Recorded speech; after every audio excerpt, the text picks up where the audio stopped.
Coin switch exchange के INR wallet में आप किस प्रकार से इंडियन रुपीज ऐड करेंगे, बेनिफिशियरी को कैसे ऐड करेंगे, RTGS, IMPS, NEFT के माध्यम से कैसे पैसे भेजेंगे, पैसे भेजते समय किन किन बातों का ध्यान रखना है, UTR number, reference number, transaction number, ये सारी डिटेल आपको कैसे यहाँ पे सबमिट करनी होगी। सो पैसे ऐड करने के लिए सबसे पहले आपको कॉइन स्विच एक्सचेंज का मोबाइल एप्लीकेशन डाउनलोड कर लेना है। वीडियो के डिस्क्रिप्शन में भी मैं आपको कॉइन स्विच ऐप का लिंक प्रोवाइड करवा दूंगा या फिर आप खुद भी डाउनलोड कर सकते हैं। उसके बाद में जो भी आपका रजिस्टर्ड मोबाइल नंबर है, पासवर्ड है, उसको डाल के लॉगिन करेंगे। जैसे ही आप लॉगिन कर लेंगे फर्स्ट लुक कुछ ऐसा आपको देखने के लिए मिल जाएगा। आपको ऊपर ही होम स्क्रीन पे देखने के लिए मिल जाता है डिपॉजिट INR का ऑप्शन, बट फॉर एग्जांपल आपको नहीं मिलता है। सो नीचे आप यहाँ पे पोर्टफोलियो पे क्लिक करेंगे। पोर्टफोलियो पे आप जैसे ही क्लिक करेंगे नीचे आपको एक ऑप्शन मिल जाएगा डिपॉजिट INR का, और आपके वॉलेट में जितना भी पैसा होगा वो भी आपको यहाँ पे रिफ्लेक्ट होगा। तो मेरे पास फिलहाल 17 पैसे हैं। तो आपको यहाँ पे डिपॉजिट INR वाले ऑप्शन पे क्लिक करना है। उसके बाद में आपने जितने भी पैसे डिपॉजिट किए होंगे, विड्रॉल किए होंगे, वो हिस्ट्री आपको यहाँ देखने के लिए मिल जाती है। उसके बाद में नीचे आपको ऑप्शन मिलेगा डिपॉजिट एंड विड्रॉ का। आप डिपॉजिट पे क्लिक करेंगे। डिपॉजिट पे क्लिक करने के बाद में आप कितना पैसा डिपॉजिट करना चाहते हैं उस पेज पे आपको भेजा जाएगा। यहाँ पे लिखा है एंटर अमाउंट इन INR।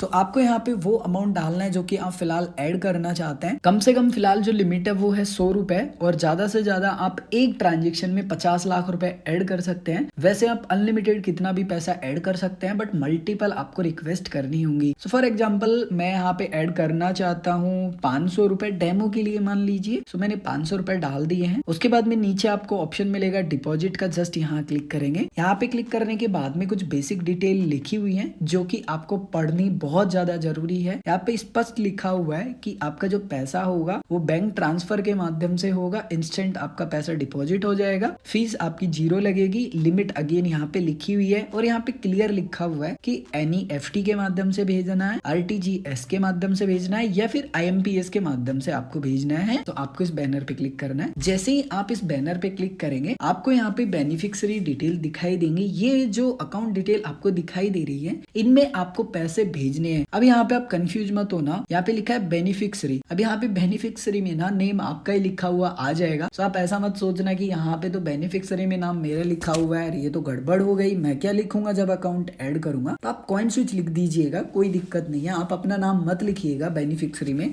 यहाँ तक तो सभी यूजर्स पहुंच जाते हैं। उसके बाद में यूजर्स पैसे नहीं भेज पाते हैं, क्योंकि काफी यूजर्स को पता ही नहीं होता कि NEFT से पैसे कैसे भेजते हैं, RTGS के माध्यम से कैसे भेजते हैं, IMPS के माध्यम से कैसे भेजते हैं। सो पहले मेरा जो बैंक अकाउंट लिंक था वो था HDFC बैंक। फिर मैंने सोचा कि ये तो बहुत कम यूजर्स के पास होगा, सो मैंने SBI बैंक अकाउंट को लिंक कर लिया। मैं 99% श्योर हूँ कि इस वीडियो को अगर 1000 यूजर्स देखते हैं ना, तो मोस्टली 800 यूजर्स के पास तो कम से भी कम जो SBI का अकाउंट है वो होगा, और वो सभी यूजर्स योनो एप्लीकेशन यूज करते होंगे। तो आप योनो के माध्यम से आसानी से IMPS के माध्यम से पैसे भेज सकते हैं, और आप कॉइन स्विच के INR वॉलेट में इंस्टेंट पैसे अपने ऐड करवा सकते हैं। इसके अलावा मैं एक और पॉइंट ऐड करना चाहूंगा। ऐसा बिल्कुल जरूरी नहीं है कि भाई SBI बैंक अकाउंट ही होना चाहिए, वो लिंक होना चाहिए, ऐसा बिल्कुल भी जरूरी नहीं है। आपके पास कोई भी बैंक अकाउंट हो, सिर्फ आपको ये प्रोसेस समझना है कि पैसे कैसे भेजने हैं। आपका जो भी बैंक अकाउंट लिंक है उसका इंटरनेट बैंकिंग या मोबाइल बैंकिंग का आप ट्यूटोरियल देख लीजिए कि कैसे पैसे भेजे जाते हैं। ऐसा कोई डिफिकल्ट नहीं है कि भाई आपको कोई रॉकेट बनाना है तो पूरा कैलकुलेट करना है सब कुछ। आपको सिर्फ कुछ स्टेप समझने हैं और उनको फॉलो करने हैं, दैट्स इट। आपका जो पैसा है वो ऐड हो जाएगा। तो चलिए अब समझ लेते हैं कि SBI के बैंक अकाउंट को यूज करके आप किस प्रकार से पैसे ट्रांसफर करेंगे। सबसे पहले स्टेप है आपको योनो लाइट SBI का मोबाइल एप्लीकेशन आपके मोबाइल में इंस्टॉल कर लेना है। पहले से इंस्टॉल है तो आपको अपडेट कर लेना है, और अगर आप SBI का जो अदर एप्लीकेशन है जो कि लाइट नहीं है, अगर आप उसको यूज कर रहे हैं तो उसमें भी सेम ही स्टेप आपको फॉलो करने हैं। उसके बाद में आपको यहाँ पे फर्स्ट लुक कुछ ऐसा दिखाई देगा जब आप योनो लाइट SBI का मोबाइल एप्लीकेशन ओपन कर लेंगे। ऊपर आपको एक ऑप्शन देखने के लिए मिल जाता है क्विक ट्रांसफर का। आपको यहाँ पे क्लिक करना होगा। यहाँ पर क्लिक करने के बाद में आपको नेक्स्ट पेज पे भेजा जाएगा, जहाँ पे आपको स्टार्टिंग में ये एक ऑप्शन मिलेगा जहाँ पे लिखा होगा send money using account details. आपको यहाँ पे क्लिक करना है। यहाँ पर क्लिक करने के बाद में आपके खुद की बैंक अकाउंट डिटेल आपको दिखाई देंगी। अब आपको यहाँ पे सबसे पहले बेनिफिशियरी नाम पूछा जाएगा। सो बेनिफिशियरी नाम में आप कॉइन स्विच डाल सकते हैं या फिर आप अपना भी नाम डाल सकते हैं, बट मैं आपको बोलूंगा कि कॉइन स्विच लिखिए, ज्यादा बेस्ट रहेगा, या आप अपना नाम लिख सकते हैं, वो आपके ऊपर निर्भर करता है। क्योंकि स्पेशली कॉइन स्विच वालों ने मेंशन नहीं किया है कि भाई आप आपको ये नाम यहाँ पे डालना है, वहाँ पे आप ही का नाम लिखा हुआ है। सो आप आपका नाम भी डाल सकते हैं, कॉइन स्विच का भी डाल सकते हैं, वो आपके ऊपर निर्भर करता है। उसके बाद में आपको कॉइन स्विच एक्सचेंज के जो भी बैंक अकाउंट नंबर दिखाई दे रहे हैं वो बेनिफिशियरी अकाउंट नंबर में डालने हैं। उसके बाद में आपको वापस से कंफर्म बेनिफिशियरी अकाउंट नंबर में जो आपका अकाउंट नंबर दिख रहे हैं या फिर फिलहाल आपने डाले हैं वो वापस से आपको डालने हैं। उसके बाद में जो भी IFSC कोड आपको दिख रहा है वो IFSC कोड आपको बेनिफिशियरी IFSC कोड वाले ऑप्शन में डालना है। उसके बाद में अमाउंट टू बी ट्रांसफर्ड, यानी कि आप कितना पैसा भेजना चाहते हैं कॉइन स्विच के अकाउंट में, आपने फिलहाल कितने पैसे के लिए रिक्वेस्ट की है उतना ही पैसा आपको यहाँ पे भरना है। उसके बाद में ऑप्शन मिलेगा आपको रिमार्क का, यहाँ पे आपको जो कॉइन स्विच है उसके साथ जो भी आपका रजिस्टर्ड मोबाइल नंबर है वो मोबाइल नंबर आपको यहाँ पे भरना है। उसके बाद में आपको वापस एक बार वेरीफाई कर लेना है कि सब कुछ ठीक है। उसके बाद में सबमिट पे क्लिक करेंगे। सबमिट पे क्लिक करने के बाद में अगेन आपको डिटेल दिखाई देंगी, आप इनको एक बार वापस से वेरीफाई कर लें। उसके बाद में आप कंफर्म पे क्लिक करेंगे। कंफर्म पे क्लिक करने के बाद में आपके बैंक अकाउंट के साथ जो भी मोबाइल नंबर लिंक होगा उस पर आपको OTP भेजा जाएगा। जो भी OTP आपको मिलता है वो OTP डालेंगे, सबमिट पे क्लिक करेंगे। उसके बाद में आपका जो पेमेंट होगा वो सक्सेसफुली कंप्लीट हो जाएगा। ओके पे क्लिक करेंगे। ओके पे क्लिक करने के बाद में आपको ये कंप्लीट बैक कर देगा, आपके द्वारा पैसे भेज दिए गए हैं। अब आपको क्या करना है, कंप्लीट एप्लीकेशन से बाहर आ जाना है, वापस से ओपन करेंगे, वापस से नीचे पोर्टफोलियो पे क्लिक करेंगे। आपने जितना भी पैसा ऐड करने के लिए रिक्वेस्ट की होगी वो पैसा आपको यहाँ पे दिखाई देगा। जैसे कि पहले 17 पैसे थे, अभी यहाँ पे 500 रुपए 17 पैसे हो चुके हैं। अगर मैं डिपॉजिट INR पे क्लिक करूंगा तो मेरा जो 500 रुपए मैंने डिपॉजिट किया है वो मुझे यहाँ पे दिखाई देगा। सो कुछ आसान से स्टेप फॉलो करके आप कॉइन स्विच के INR वॉलेट में पैसे ऐड कर सकते हैं। इसमें हो सकता है 2-3 मिनट का टाइम लग जाए, तो आप परेशान ना हो। वैसे तो इंस्टेंट आपके पैसे जमा हो जाएंगे। अगर आपको पैसे को जमा करने में कोई भी समस्या आती है तो आप कमेंट करके पूछ सकते हैं। इसके अलावा अगर आप कॉइन स्विच एक्सचेंज के बारे में और अधिक सीखना चाहते हैं तो वीडियो के डिस्क्रिप्शन में प्लेलिस्ट का लिंक मिल जाएगा।